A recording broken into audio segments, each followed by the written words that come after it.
প্ৰিয় বন্ধুসকল, স্বাগতম জনাইছোঁ আজি এটা আমাৰ দৈনন্দিন জীৱনৰ ব্যৱহাৰ হৈ থকা এটি বিশেষ বিষয়বস্তুৰ ভিডিঅ'। সেয়া হৈছে আমি আমাৰ কামত কেনেকৈ আমাৰ এলাহ আহে আৰু সেই এলাহক আমি কেনেকৈ দূৰ কৰি আমি নিজৰ কামত কেনেকৈ সফল হ'ব পাৰোঁ। সেই বন্ধুসকল, পলম নকৰি তেতিয়াহ'লে মই সমলয় মাহিকাৰী আলোচনীৰ সম্পাদক অৰুণ কোঁৱৰে আপোনালোকক পুনৰবাৰ স্বাগতম জনাইছোঁ আজিৰ এই ভিডিঅ'টোলৈ। এলাহ আমাৰ জীৱনৰ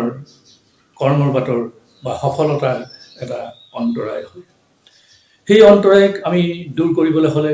আমি কেইটামান কিন্তু বিশেষ কথা মনোনিৱেশ কৰাটো অতিৱ প্ৰয়োজন। সেইকেইটা মূল কাৰককেইটা হ'ল, যদি আমি বিশ্লেষণ কৰি চাওঁ তেতিয়াহ'লে দেখা যায় যে আমাৰ বিশেষভাৱে আমাৰ জীৱনৰ দৈনন্দিন কামসমূহৰ কিন্তু এটা বিশেষ ডাঙৰ বা স্পষ্ট লক্ষ্য আমাৰ থাকিব লাগে। আৰু সেই লক্ষ্য স্পষ্ট লক্ষ্য নথকাৰ ফলতো আমি কেতিয়াবা ইয়াৰ পৰাও আমাৰ এলাহ উৎপত্তি হয়। আৰু দ্বিতীয়তে এটা অতি প্ৰয়োজনীয় দিশ হৈছে সেয়া হ'ল আমাৰ শৰীৰ আৰু মনৰ পৰাও আমাৰ এলাহৰ উৎপত্তি হয়। আৰু সেই দিশখিনিও আমি অতিক্ৰম কৰি যাবই লাগিব। আৰু প্ৰিয় বন্ধুসকল, তৃতীয়তে আমাৰ যিটো সংগ বা আমি যি পৰিৱেশত উঠা বহা কৰোঁ, যাৰ লগত আমি দৈনন্দিন উঠা বহা কৰোঁ, সেই দিশ ওপৰতো যথেষ্ট নিৰ্ভৰ কৰে। অৰ্থাৎ আমি এলেহুৱা ব্যক্তিৰ সান্নিধ্যত থাকিলে আমিও এলেহুৱা হোৱাৰ আমাৰ প্ৰৱণতা নিশ্চয়কৈ থাকে। সেই বন্ধুসকল, তিনিটা কথা আমি বিশেষভাৱে লক্ষ্য কৰিবই লাগিব যে আমাৰ এটা স্পষ্ট লক্ষ্য নিশ্চয়কৈ আমি থাকিব লাগিব কামত এলাহ ভাৱ নাহিবলৈ হ'লে। তেতিয়াহ'লে শৰীৰ মনৰ আমি চাল চলন বা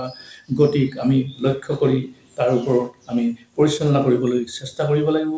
আৰু তৃতীয়তে আমি এলাহ প্ৰৱণ ব্যক্তিত্বৰ সান্নিধ্যৰ পৰা আমি আঁতৰি থাকিব লাগিব। তেতিয়াহ'লে বন্ধুসকল, এই কথাখিনিকে অলপ ফহিয়াই যদি চোৱা যায় তেতিয়া দেখা যায় যে আমি বহু সময়ত যিকোনো কাম এটা লক্ষ্য স্থিৰ কৰোঁ আৰু তাৰ লগে লগে কামটোৰ বহু ধৰণৰ পৰিকল্পনা কৰোঁ আৰু কামখিনিত আমি বহুখিনি আগবাঢ়িও যাওঁ। কিন্তু বহু ক্ষেত্ৰত আমি কামটোত কেতিয়াবা অসফল হৈ পৰোঁ। অৰ্থাৎ ইয়াত এটা আন কাৰকৰ ভিতৰত আমাৰ এলাহৰ এটা অন্যতম কাৰক। এইখিনিত দেখা যায় যে আমি যদি সেই মুহূৰ্তত আমাৰ যদি এটা স্পষ্ট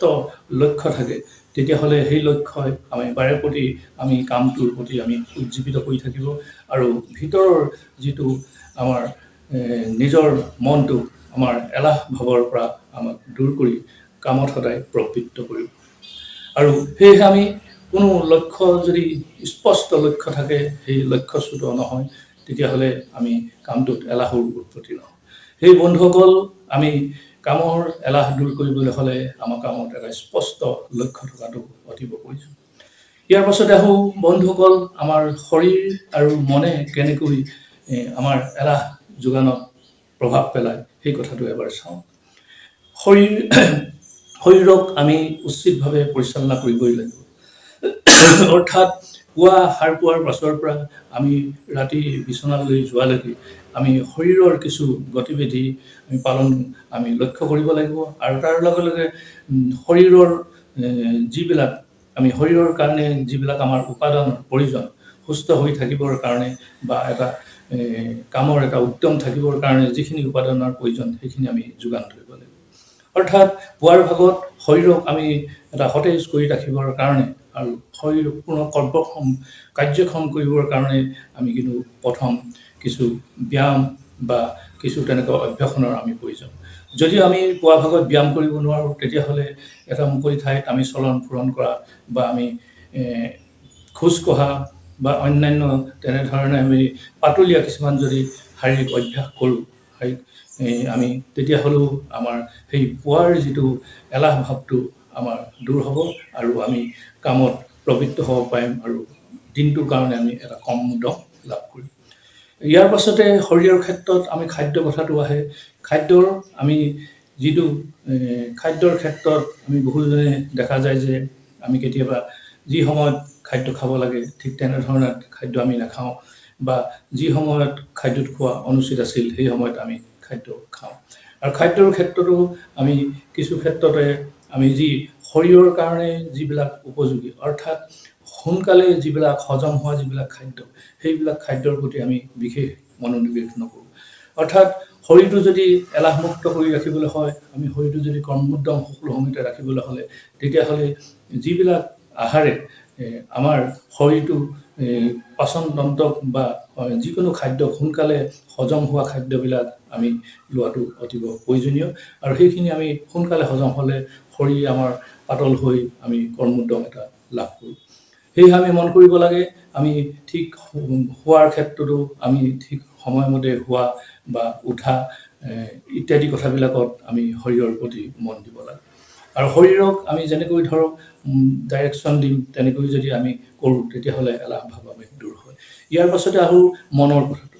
মনৰ কথাটো এটা এলাহত অতি গুৰুত্বপূৰ্ণ কথা যে আমি মনৰ গতিবিধি অত্যন্তভাৱে অতি প্ৰয়োজনীয়ভাৱে আমি লক্ষ্য কৰিবই লাগিব কিয়নো আমাৰ মানুহৰ মন সাধাৰণতে বহু সময়ত যেনেকৈ পানী যেনেকৈ তললৈ ধাৱমান হ'ব বিচাৰে তললৈ বৈ আহে ঠিক তেনেকৈ আমাৰ মনৰ অধিকসংখ্য চিন্তা কিন্তু আমাৰ ঋণাত্মক দিশে যাবলৈ সদায় চেষ্টা কৰে আৰু ঠিক তেনে সময়তে আমি কিন্তু মনক তাৰ বিপৰীত ধৰ্মী আমি নিৰ্দেশনা এটা দিবলৈ চেষ্টা কৰিব লাগিব আচলতে মনে আৰামদায়ক হ'ব বিচাৰে আৰু মনে আমি যিটো বিচাৰোঁ তাৰ বিপৰীত দিশত মনে স্থিতি কৰে আৰু বহু অজুহাত দেখুৱাই মনে এটা কামক বাধা দিয়াত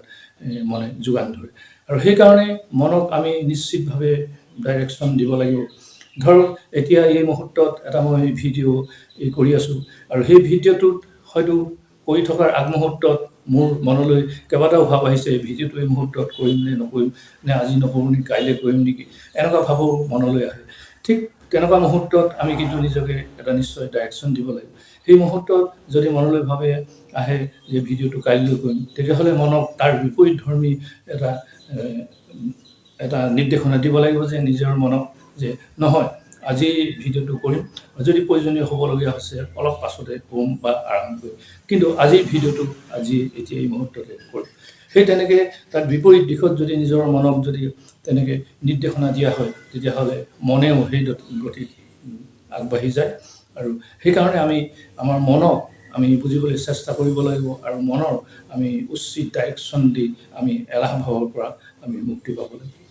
প্ৰিয় বন্ধুসকল তৃতীয় কথাটো আহিলে যে সংগ কথাটো মানুহৰ জীৱনত সংগ অতিব প্ৰয়োজনীয় এটা দিশ কিয়নো ভৰতৰ যি ক্ষেত্ৰত যিটো হৈছিল যে কৈকেয়ী কুমন্ত্ৰণাত যেনেকৈ ভৰতৰ যিটো তেওঁলোকৰ দাদা ৰামচন্দ্ৰ লক্ষ্মণ তেনেকৈ বনবাসলৈ যাবলগীয়া হৈছিল আৰু ভৰতে ৰাজ্যসভা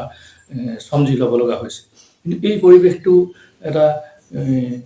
কৈকেয়ী কুমন্ত্ৰণাৰ ফলতে এইটো হৈছিলে আৰু সেই কথাখিনি হয় কি আমি ঠিক তেনেধৰণে যিটো পৰিৱেশত থাকোঁ যেনেকুৱা ধৰণৰ ব্যক্তিৰ সান্নিধ্যত থাকোঁ আচলতে আমাৰ